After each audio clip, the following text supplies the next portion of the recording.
Баршаңызға ассаламу алейкум. Всем доброго дня, мир вашему дому. Сегодня мы вам покажем и расскажем казахские пословицы и поговорки с переводом на русский язык.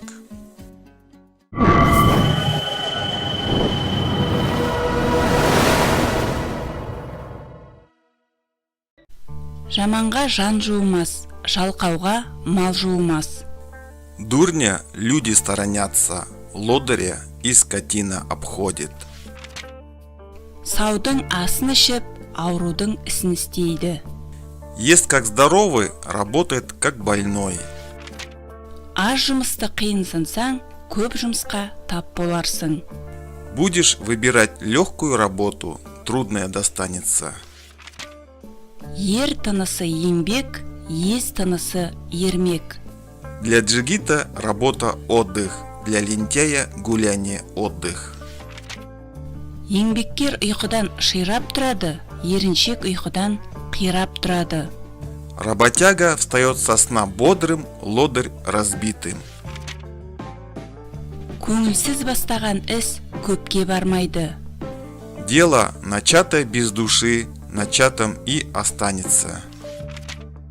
Есектің жүгі жеңіл болса, жатаған болады.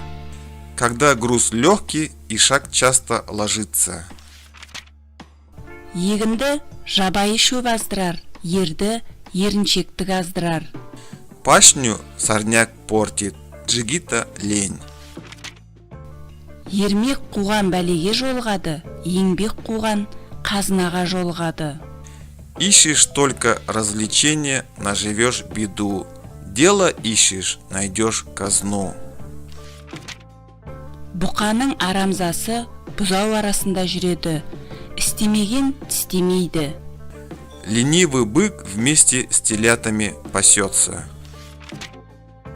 Еңбек етпесең, елге өкпелеме, егін екпесең, жерге өкпелеме. Не работал на людей, не обижайся. Не сеял на землю, не сердись. Если вам понравилось видео, прошу вас, поставьте лайк. А если не понравилось видео, прошу вас, поставьте дизлайк. А также прошу вас, напишите в комментариях, что вы думаете по поводу этого видео. Нам важно знать ваше мнение. Мы стараемся для вас делать интересные видео. Всех благодарю, что были с нами. Всем желаю крепкого здоровья и удачи. До новых встреч, друзья!